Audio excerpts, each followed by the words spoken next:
Bom dia, meu nome é Morgana e o tema da nossa aula de hoje é onicomicoses. Bom, na nossa aula a gente vai abordar um pouquinho da definição da onicomicose, os principais agentes etiológicos, né, dessa doença, quais as classificações clínicas, os principais fatores de risco associados ao desenvolvimento de onicomicose, quais são os métodos de diagnóstico da doença, o tratamento e a prevenção. Então, as onicomicoses, elas são nada mais nada menos que infecções, né, nas unhas ungueais causadas por fungos. Então, é uma das dermatoses mais frequentes, sendo responsável por 15 a 40% de todas as alterações ungueais que são vistas num consultório dermatológico. Os principais agentes etiológicos, né, causadores das onicomicoses são dermatófitos, principalmente, né? Essa classe de fungos, ela utiliza da queratina presente na unha ou na pele também, como fonte energética, né? Então, são fungos filamentosos que se valem da queratina como fonte nutricional. Os principais gêneros são Microsporum, Trichophyton e Epidermophyton. Outros agentes também etiológicos que causam onicomicose são as leveduras, né? Entre elas, a principal é a Candida albicans. Então, a Cândida são fungos unicelulares que se reproduzem rapidamente e atacam com maior frequência as unhas das mãos, né? Raramente esse tipo de patógeno é encontrado nas unhas dos pés. E existem outros tipos de fungo que também são encontrados, né, causando doenças nas unhas, que são os fungos filamentosos não dermatófitos. Essa classe, né, de fungos, ela é mais rara, né? Ela não é normalmente encontrada, né, com tanta frequência quanto os dermatófitos, porque eles são fungos que estão presentes no solo, têm distribuição heterogênea e algumas vezes eles estão associados, né, com infecções ou de pele ou de unha. Então, são vários fungos, dentre eles o fusário, o Citalidium e o Scopulariptosis.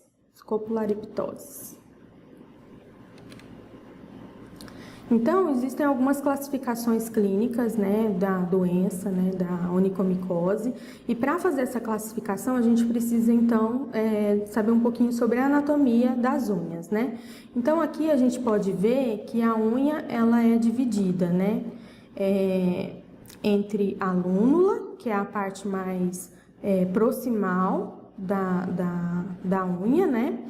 Que também tem a borda ungueal proximal, que é a transição entre a unha, né, e a pele, né, a famosa cutícula. Tem a borda ungueal lateral, aqui, e tem a borda ungueal, que a gente chama de distal, que é a parte mais distal, né, do dedo, da unha. Então, para classificar essas onicomicoses, a gente utiliza dessa anatomia das unhas, né? Então, elas podem ser divididas em onicomicose subungueal distal e lateral. Então, pelo nome a gente já consegue observar que é uma onicomicose que vai afetar a borda lateral e a borda distal, né? Então, os fungos normalmente serão encontrados nessas duas regiões. Exemplos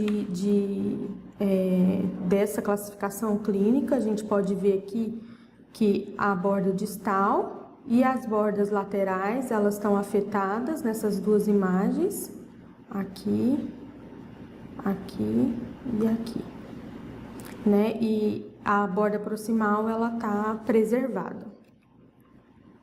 Um segundo tipo de classificação é a onicomicose subungueal proximal, que ela é um pouco mais rara, mas ela afeta especialmente a borda ungueal proximal, né, aqui mais próximo à cutícula da unha. Então, exemplos desse tipo de onicomicose a gente pode observar aqui, né, a borda proximal afetada, aqui, aqui e aqui. Um terceiro tipo de classificação clínica é a onicomicose branca superficial. Então, ela é uma onicomicose diferente das outras, que afeta apenas a superfície da unha, ela não afeta a matriz. E exemplos pode ser visto aqui. Então, é essa manchinha branca que se forma, né, na superfície da unha. É a forma clínica de mais fácil tratamento, uma vez que é possível tratar apenas com antimicóticos tópicos. E, por fim, é a onicomicose distrófica total. Então, na onicomicose distrófica total, a gente tem todo o comprometimento de toda a unha, de todas as bordas, lateral, distal e proximal. Então, a gente pode observar aqui nessas imagens, né, que todas as bordas das unhas, elas estão comprometidas. Então, quais são os principais sinais clínicos das onicomicoses, né? Então, de acordo com a Sociedade Brasileira de Dermatologia, os principais sinais da doença são variação na cor da unha, né? Ela geralmente se torna esbranquiçada ou adquire tons amarelados ou tons enegrecidos. Onicólise, né? Que é o descolamento da borda livre, né? Que começa pelos cantos das unhas, então a borda lateral e a borda distal. E normalmente deixa um espaço oco sob a lâmina, né, da unha, e nesses espaços se acumulam os fungos, né? Algumas vezes a gente consegue identificar isolar o crescimento de bactérias e de fungos nessa unha comprometida, além de restos de queratina, né, que foram utilizados como fonte energética no caso dos fungos dermatófitos. Há também, né, um espessamento, né, das unhas, normalmente elas ficam mais duras, mais grossas e sem brilho, né, opacas. Leuconia também é observado, né, que são as manchas brancas que se instalam na superfície da unha, né, na lâmina ungueal. Destruição da lâmina e deformidades que se instalam porque as unhas se tornam mais frágeis e quebradiças. Então, apesar da unha ficar mais dura e mais grossa, ela quebra com mais facilidade e apresenta normalmente deformidades na sua estrutura. Dor de intensidade variável é vista, né, em diferentes formas clínicas da doença e está acompanhado geralmente de odor desagradável. Os sinais clínicos eles vão variar muito de acordo com o tipo de agente etiológico isolado da lesão e a classificação da doença, né, da onicomicose, que são aquelas 4 classificações que eu falei anteriormente. Então, existem alguns fatores de risco, né, que predispõem os indivíduos a desenvolver as onicomicoses, né? Então, sabe-se que indivíduos, né, mais velhos, com mais que 40 anos, têm um crescimento reduzido da unha. E por a unha ter esse crescimento reduzido nesses indivíduos, ocorre um acúmulo de fungos, né? Essa unha ela não é reciclada com frequência, então há um risco maior dessas unhas virem a ser infectadas por fungos. Traumas de repetição sob a lâmina ungueal, elas favorecem, né, a instalação de onicomicose, porque esses traumas, essas lesões, elas servem como porta de entrada para os fungos, né? Alguns exemplos de traumas repetitivos são indivíduos que praticam esportes com frequência, então tem utilização de tênis com frequência, e atividade laboral, pessoas que trabalham no campo, também são mais suscetíveis à infecção por fungos nas unhas. Além disso, o sistema imunológico do indivíduo, quando debilitado, também favorece, né, a infecção por esses fungos nas unhas, né? Indivíduos que fazem uso de imunossupressores ou indivíduos HIV positivos, eles são mais predispostos ao desenvolvimento dessas infecções. Outra coisa também é o uso prolongado de antibiótico. Não se sabe muito bem porquê, mas o uso prolongado de antibiótico favorece infecções fúngicas nas unhas. O diabetes mellitus, né, que é uma doença sistêmica, então afeta a disponibilidade de nutrientes, né, no corpo todo, inclusive nas unhas, na pele. Né? Então, o diabetes mellitus e as suas complicações, ela também favorece o desenvolvimento de onicomicose. Indivíduos que têm um histórico familiar de doença, então pai, mãe, avó, se eles apresentam onicomicose, há grande chance de os filhos e os netos também virem a apresentar. Má circulação, né, do sangue periférico também favorece o desenvolvimento de onicomicose, e o contato constante com água e sabão. Então, pessoas que fazem uso, né, de água e sabão constantemente, pessoas que trabalham em restaurante, em lavanderias, né, que não utilizam luvas de proteção, eles acabam ficando mais suscetíveis ao desenvolvimento de onicomicose, porque a barreira da pele e das unhas também, ela está prejudicada por uso constante desses produtos. Então, como é feito o diagnóstico da onicomicose, né? Então, o diagnóstico é clínico, né? Mas tem um grande fator laboratorial também, porque o exame laboratorial, ele vai auxiliar na descoberta de que fungo, né, de que tipo de fungo, se é um dermatófito, se é um não dermatófito, se é uma levedura. E por isso, né, para isso, dá para se utilizar de 3 ferramentas, né, de diagnóstico, como o exame direto micológico, que é o mais barato, né, e o mais rápido, e ele é padrão ouro, quando o indivíduo que faz a técnica tem um olho treinado. A cultura, ela é mais demorada, um pouco mais cara, mas também é um bom método de diagnóstico né, dos agentes etiológicos da onicomicose. E o exame histopatológico, que é menos utilizado, mais caro e menos específico. Então, o exame micológico direto, né? É possível observar na unha se há presença, né? Qual a morfologia e que coloração esse fungo ele adquire na lâmina. Então, a unha, ela é ou raspada ou cortada, né? Enviada ao laboratório, ela recebe um tratamento, né? Para clarificar e ela é observada no microscópio. Então, aqui a gente pode ver, né, as estruturas fúngicas causadas por dermatófitos, né, então microsporo, tricofito e epidermofito. Então, são agentes hialinos, né, e possuem hifas regulares, então a gente consegue ver aqui a presença das hifas regulares nessas estruturas.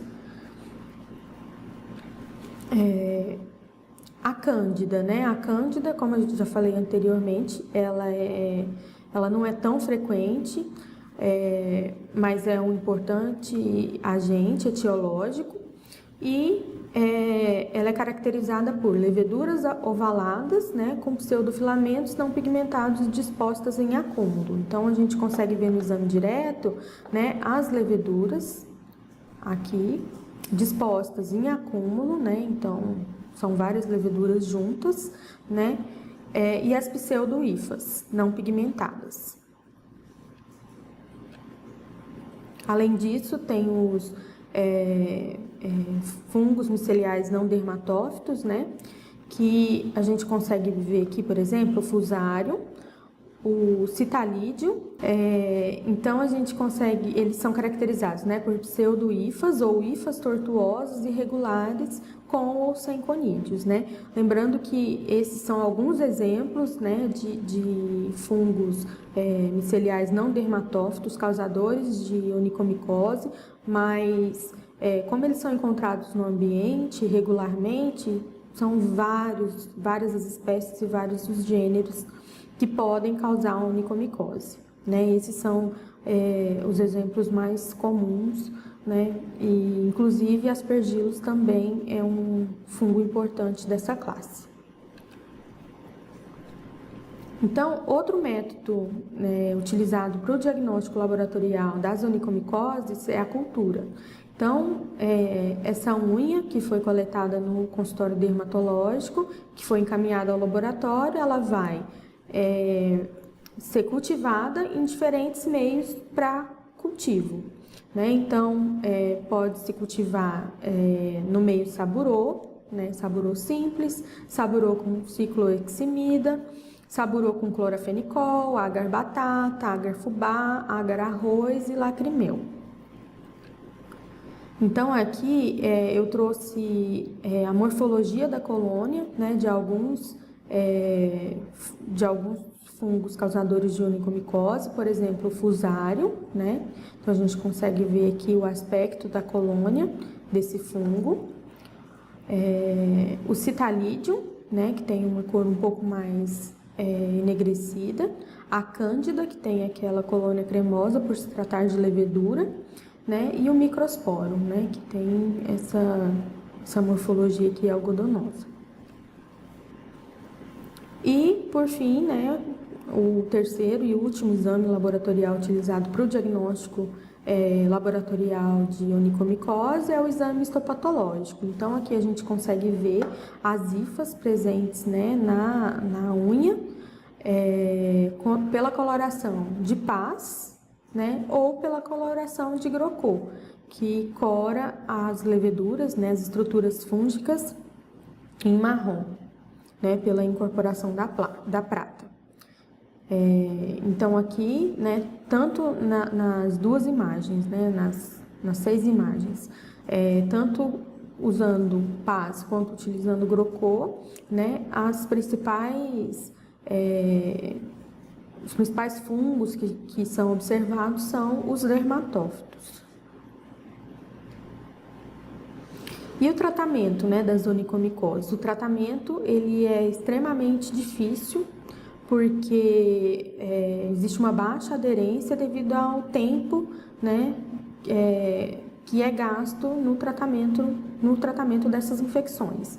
Então, é uma terapia prolongada e quando o indivíduo ele começa a ver uma melhora, né, do aspecto clínico da lesão, né, da unha, ele abandona o tratamento. Então, não é um tratamento muito fácil, mas consiste basicamente em 3 tratamentos diferentes, né? A terapia tópica, a terapia sistêmica e a terapia combinada. Então, a terapia tópica, ela é indicada quando não há envolvimento da matriz ungueal, né? Então, ela é indicada também quando há contraindicação no tratamento sistêmico, então se o indivíduo tem problemas hepáticos, né? Normalmente o tratamento sistêmico ele não é indicado para esse indivíduo, então o indivíduo acaba fazendo uso da terapia tópica. Só que essa é a terapia mais demorada, né? E menos efetiva. Então, os fármacos utilizados, né, são a morfina, 5% esmalte, ciclopirox, 8% esmalte e ticonazol, solução 28%. A terapia sistêmica, ela é mais efetiva que a terapia tópica, né? Ela é indicada quando há envolvimento da matriz ungueal, quando há risco de interação medicamentosa, né, utilizando os fármacos tópicos, né, e ela tem muitos efeitos colaterais, né, por se tratar de uma droga administrada por via oral. Os fármacos mais utilizados são griseofulvina, terbinafina, itraconazol e fluconazol. E o tratamento que é um tratamento de escolha, no caso de dermatofitoma ou hipoceratose da placa ungueal, na forma distrófica total, que é aquela forma clínica que afeta toda a distribuição da unha, tanto lateral, quanto distal, quanto proximal. E quando há resistência ao tratamento monoterápico, né, seja por via sistêmica, seja por via tópica, né? Então, há relatos de que a combinação entre a terapia sistêmica e a terapia tópica é mais efetivo no tratamento das onicomicoses. Recomenda-se, né, a utilização de drogas com diferentes mecanismos de ação.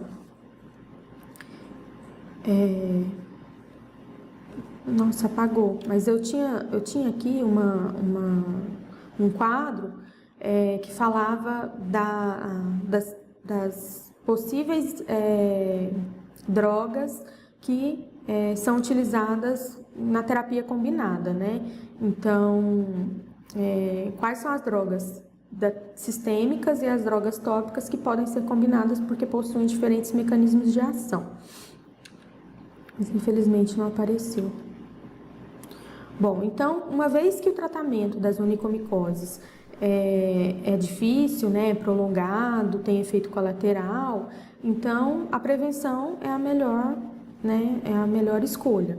Então, a adoção de cuidados básicos de higiene, né, é fundamental para se evitar a contaminação das unhas com fungos, né, manter a unha curta e limpa.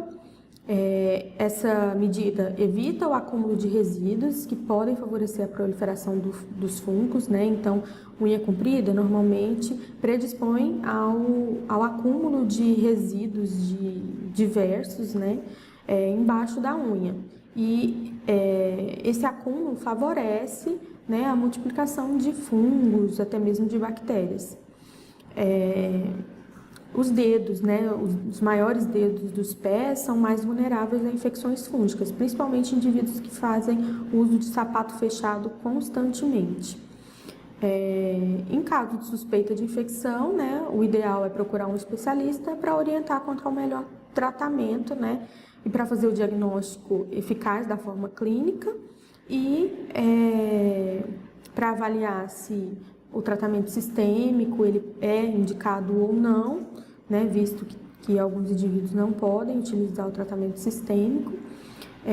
Em alguns casos também é orientado avaliar se o fungo é resistente a algum tipo de antimicótico, né, para evitar a utilização desses compostos e utilizar os compostos do qual o fungo, né, que está acometendo a unha é sensível. Então é isso que eu tinha para falar. Obrigada.